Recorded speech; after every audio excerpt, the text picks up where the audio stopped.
산업의 중심지 할리우드.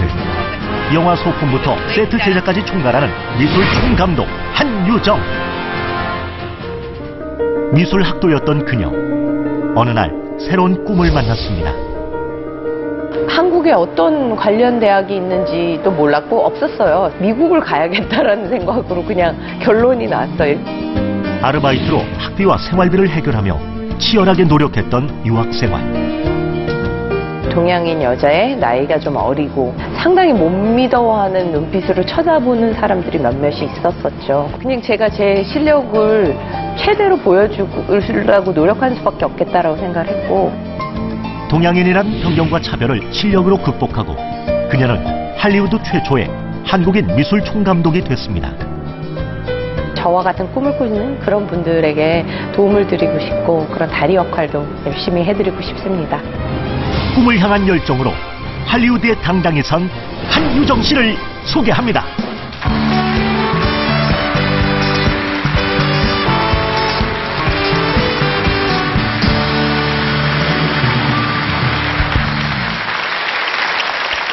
할리우드 하면은 뭐 우리가 다 아는 것처럼 세계 영화 산업의 중심인데요. 거기에서 그 외국인이 사실 스텝으로 일한다는 것 자체도 어려운 일인데 미술 총감독이라는 책임자를 맡는다는 건 그건 진짜 드문 일 아닙니까? 예, 어떻습니까? 그렇습니다. 네. 한국인도 네. 굉장히 한국인은 물론 적을 물론이고. 뿐이고 동양인도 손에 네. 꼽을 정도로 굉장히 적습니다. 그러니까요. 흔한 말로 네. 맨 땅에 헤딩한다 그런 식으로 제가 시작을 했는데요. 네. 아무것도 가진 것 없는 그것에서 한국인으로 미술 총감독이 되기까지 네. 겪은 일들과 네, 네. 느낀 점들을 네. 여러분들께 오늘 이야기하고자 합니다. 그 헐리우드에서 사실 그 있었던 에피소드들 참 많았을 텐데요. 자, 어떻게 해서 미술 총감독까지 이렇게 맡게 되셨는지 그 얘기를 한번 들어보도록 하겠습니다. 자, 자리로 이동하시기 바랍니다.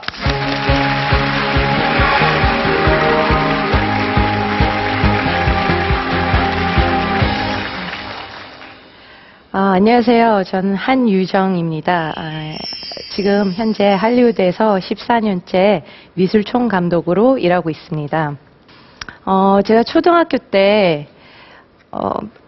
때부터 그림을 그리기 시작했는데요. 예술 고등학교를 지나서 미술을 전공하게 됐습니다. 미술을 전공하던 어느 날 우연히 무대 디자인이란 그런 분야를 알게 됐는데요. 그 후에 저는 그것을 좀 더 공부하고 싶어서 유학을 결심했습니다. 하지만 그 당시만 해도 굉장히 불모지와 같았던 무대 디자인에 대해서 여러분들이 생각이 좀 딴따라들이 하는 일이 아니냐라는 그런 인식이 많으셨어요. 그래서 부모님의 반대가 좀 심했었습니다. 그래서 저는 결국 가장 그것에 근접한 인테리어 디자인을 전공하기로 결심해서 한국에서 인테리어 디자인을 전공하러 대학을 갔습니다. 근데 대학 졸업 후에 유학을 갈 수 있을 줄 알았는데 또 다른 반대에 부딪혔고 결국은 한국에서 남아서 여기서 일을 해야 된다는 사실에 좀 좌절을 많이 했었어요. 제가 꿈꾸던 그게 한순간에 무너졌기 때문에. 그러다 제 꿈을 찾아서 제가 이렇게 꿈을 지금 포기하기에는 너무 젊은 나이라는 생각에 다시 마음을 다잡고 좀 취직 준비를 열심히 해서 차라리 내가 돈을 벌어서 그 돈으로 유학을 내 힘으로 한번 가보자라는 생각에 취직을 준비했습니다. 굴지의 건설회사의 인테리어 사업본부의 인테리어 디자이너로 제가 취직을 했습니다. 이제 멋진 회사 생활이 좀 시작될 줄 알고 저는 당당히 입사를 해서 들어갔는데요. 근데 현실은 생각과는 달리 저에게 주어진 임무는 커피 심부름하고 복사 이런 게 제 주 임무였었어요.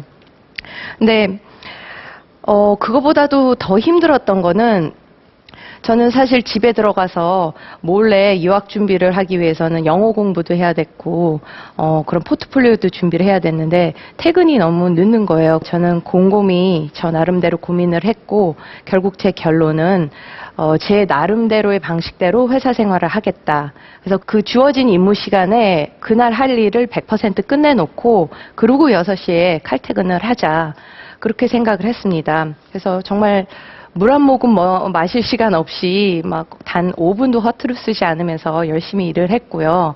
결국 나중에는 대규모 프로젝트까지 제가 담당을 하게 되는 단계까지 갔었습니다.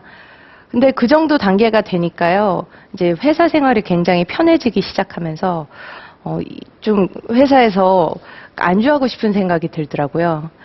근데 그렇게 안주를 계속 했다가는 제가 처음에 꿈꿨던 그 꿈이 퇴색될 것 같아서, 초심으로 돌아가갖고 다시 대학원에 제가 원서를 보냈고 결국 합격을 해서요. USC 대학원에서 합격 통지서가 날라왔었습니다. 도착한 꿈에 그리던 그 유학생활 또 아메리카 도착할 때까진 좋았었는데요. 그 다음부터는 진짜 뭐 언어 문제, 외로움 이런 것들은 일단 기본적이었고요. 근데 저 같은 경우는 간지 한 6개월도 안 돼서 IMF가 터졌어요. 그래갖고 이제 한국에서 계속 안 좋은 소식들이 들리고 한국에선 빨리 돌아와라. 이제 더 이상 거기 너가 있을 수가 없다라는 말씀을 하셨을 때 한번 여기서 남아서 독하게 살아남아 보자. 기왕 왔으면 한번 해보자라는 생각으로 결론을 내리고 저는 이제 거기서 살아남기로 현실적인 계획을 생각하기 시작했어요. 그래서 살던 집도 원래 작은 집이었지만 더 작은 집, 계속 싸게 살 수 있는 여러 가지 방법을 연구하면서 그 정도 되니까 이제 물값도 아깝더라고요. 그러면서 이제 대학원에서는 돈을 벌 수 있는 방법을 있는 대로 찾았어요. 그래서 조교 활동도 하고 또 거기서 소품실에서 아르바이트도 하면서 제가 1인 3역을 하면서 여러 가지 방법을 강구해서 거기서 살아남는 방법을 찾았었습니다. 그러던 와중에 여름방학에 제가 평소에 알던 프로듀서가 저에게 연락을 했어요, 갑자기. 그러더니, 그 친구가 자기가 이번에 처음으로 영화를 맡게 됐는데, 거기서 미술 감독이 필요한데, 한번 해볼 의향이 있냐고 그러는 거예요. 그래서 저는 일단 너무나 좋은 기회라고 생각을 했기 때문에 덥석 기회를 잡았습니다. 근데 기회를 잡고 나니까, 그 다음엔 제가 미술 감독 일을 어떻게 하는지를 잘 모르겠는 거예요. 영화는 바로 시작됐고 하루하루가 정말 배우면서 일을 하는 그런 현장이었습니다. 세트에 가면은 감독님한테 혼나고 프로듀서한테도 혼나고 그 와중에 촬영 시간은 18시간을 훌쩍 넘어가 버리고 그래도 계속 그 일을 반복하면서 정말 뭐 하루가 어떻게 갔는지 일주일이 어떻게 갔는지 모르게 그렇게 일을 했었습니다. 마지막 촬영 날 감독님께서 이제 저희가 마라톤 그 대회 장면을 찍는 그 날이었는데요. LA 다운타운에 저희가 마라톤 세팅을 했는데 사실 영화상에서는 이렇게 쭉 이어지는 것 같아 보였지만 저희가 그 전에 세팅한 거를 촬영 끝나면 다시 빼갖고 저쪽 다음 세팅을 하고 이렇게 그런 작업들이 연속이 됐었는데 한 새벽 4시부터 저녁 10시 정도까지 어떻게 보면 마라톤 선수들보다 더 뛰었던 것 같아요. 그렇게 뛰고 나니까 결국 마지막에는 이제 감독님 입에 10개지만 미소가 지어져서 좀 만족하셨었습니다. 그 이후에 바로 연이어서 저한테 리틀 히로스라는 작품이 또 들어왔습니다. 그 영화 같은 경우는 제가 이제 학기 시작할 때 들어왔어요. 그래서 대학원을 다니면서 이 영화를 했어야 돼갖고 사실 굉장히 부담이 컸었습니다. 처음에는 좀 고사를 할까 했지만 이런 기회가 저에게 주어진다는 거는 앞으로도 없을 일일 수도 있을 것 같아서 정말 용기를 내서 다시 한번 도전을 해봤었습니다. 하루에 한 15시간 정도 촬영을 했는데 학교에서 수업을 받고 부랴부랴 뛰어서 또 저쪽 세트장에 뛰어가서 점검을 하고 또 세트가 어느 정도 점검이 끝나면 또 바로 수업을 들으러 뛰어오고 이런 생활이 반복이 됐었는데 그러던 중에 정말 어느 날은 제가 수업을 듣다가 세트로 막 마음이 급해갖고 운전을 막 급하게 하다가 프리웨이라고 이런 고속도로에서 제 차가 360도가 돈 적도 있었어요. 그래갖고 정말 죽을 뻔하다 살아났었는데 다행히 다친 데는 없고 그러지만 저는 또 그래도 빨리 세트에 가야 된다는 생각에 세트에 뛰어가서 아무 일 없었던 것 마냥 또 그 세트에서 다시 일을 하고 그렇게 만신창이가 된 어찌 보면 몸을 가지고 하루하루를 이겨내면서 어떻게 보면 힘들지만 또 즐겁게 할리우드에서 한국인 최초의 미술 총감독으로 데뷔를 했습니다. 지금 현재 할리우드에서 활동하는 미술 총감독 중에 동양인 수는 굉장히 한 손에 꼽을 정도로 적습니다. 왜냐하면 할리우드 자체가 남자가 대부분이고요. 그 남자 속에서 또 백인이 대다수를 이루는 그런 환경입니다. 촬영 현장에 가면 미국인이 대부분인데요. 그 중에 이제 눈에 띄는 제가 가서 저는 작은 실수 하나만 해도 그때 소품 떨어뜨렸던 그 동양인 여자애, 이렇게 굉장히 실수가 눈에 띄는 그런 존재입니다. 한 번은 또 그런 적이 있었어요. 제가 미술 감독으로 일했었을 때인데 갑자기 감독님이 저한테 오시더니 회계장부에서 한 3,000불이 빈다고 그러시는 거예요. 그래서 왜 저한테 와서 그런 말씀을 하시냐 그랬더니 제 이름으로 제가 3,000불을 가져갔대요. 근데 저는 그런 적이 없었거든요. 장부를 하나하나 꼼꼼히 보는데 3,000불 옆에 적혀 있는 이름은 딱 하나인데 M, 홈이라고 써 있었어요. 그게 제 이름이 아니잖아요. 근데 그들이 볼 때는 그냥 쓱 지나가면서 본 동양인의 이름, 홈을 보니까 그냥 한하고 비슷해서 그냥 대충 저라고 그냥 당연히 생각을 해버리셨더라고요. 그게 결국은 사실 뭐예요? 동양인에 대한 편견이잖아요, 어찌 보면. 그런데 그런 동양인에 대한 편견이 있었던 그런 할리우드지만 또 냉혹하고 굉장히 살벌한 그런 곳이지만 결국 저는 그것에 제가 대처할 수 있는 오로지 한 가지 방법은 실력으로서 제 일을 완벽하게 하고 그 일을 관리하고 당당히 그들에게 맞서는 방법밖에 없다고 생각했었습니다. 그래서 저는 결국 살아남았고요. 지금 현재까지 14년째 미술 총감독으로 일을 하고 있습니다.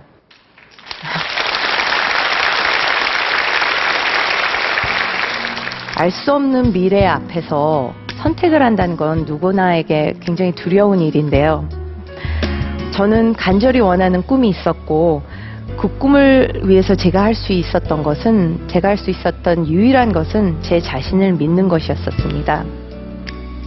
돈도 없고 백도 없어서 나는 할 수 있는 게 없다고 좌절하지 마십시오. 지금 이 순간 만약에 도전을 꿈꾸고 있는 분이 계시다면은 열심히 도전하셔서 본인의 자신을 믿고선 그 자신을 믿는 마음으로 한번 거기에 도전해 보십시오. 그러면은 정말 기적과 같은 일들도 많이 일어날 수 있을 것입니다. 지금까지 제 얘기 들어주셔서 감사합니다.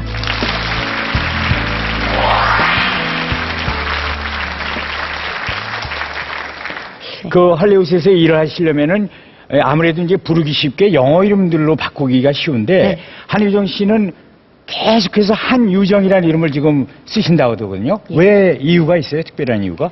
근데 저는 한유정이고 네. 저는 제 이름으로서 나가서 하고 싶었지 저를 동양인이란 그 이름과 동양인이란 이유만으로 네. 저와 같이 일하고 싶어 하지 않은 사람은요, 저 역시도 같이 일하고 싶지 않았었습니다. 그렇기 때문에 저는 제 이름을, 제 정체성을 가지고선 네. 제 부모님이 주신 이름을 갖고선 할리우드에서 열심히 일을 하고 싶습니다. 유정한이 훨씬 낫지 줄리아 한이나 무슨 제인 한보다 훨씬 나아요. 유정한이. 네. 네. 자, 이제 얘기 되신 우리 공감 의견단 버튼 손에 드시고 자, 공감원들 한번 나타내 주시기 바랍니다. 버튼 눌러주세요. 자, 보겠습니다. 나는 나를 믿는다. 한유정 씨의 오늘 강연, 과연 공감 온도는 몇 도일까요? 92도를 기록했습니다. 네, 잘 들었습니다. 수고하셨습니다. 발상의 전환으로 다이어트에 성공한 산부인과 전문의 이금정. 강연 주제, 또 다이어트 하십니까의 공감 온도는 94도. 시각장애를 딛고 매일 산에 오르는 남자 박근현. 강연 주제, 내가 산에 오르는 이유의 공감 온도는 94도. 할리우드에서 자신의 꿈을 일군 미술감독 한유정. 강연 주제, 나는 나를 믿는다의 공감 온도는 92도였습니다.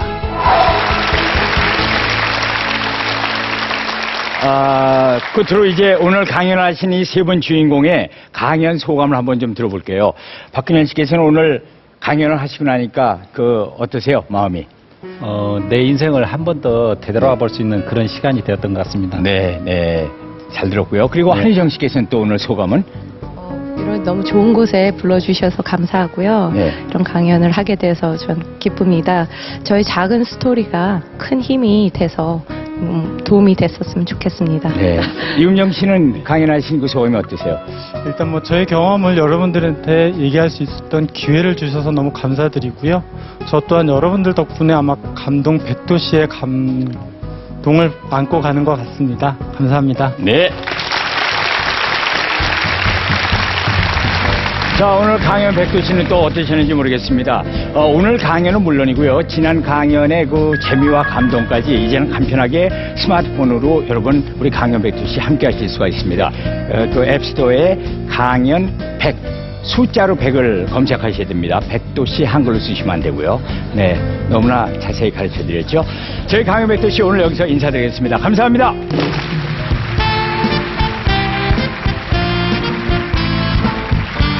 정말 뜻깊은 자리였던 것 같아요. 감동적이어가지고 저 자신을 뒤돌아볼 수 있는 좋은 기회였던 것 같습니다. 꿈에 더 한 발짝 다가가는 방법을 안 것 같아서 유익한 시간이었어요. 강연 백도씨는 감동이다. 헌혈이다? 힐링이다. 사람의 마음을 따뜻하게 해주는 난로다. 삶 그 자체인 것 같아요. 거울이다. 제가 강연자들을 보지만 강연자들을 보면서 제 자신을 볼 수 있기 때문에 거울이라고 생각해요.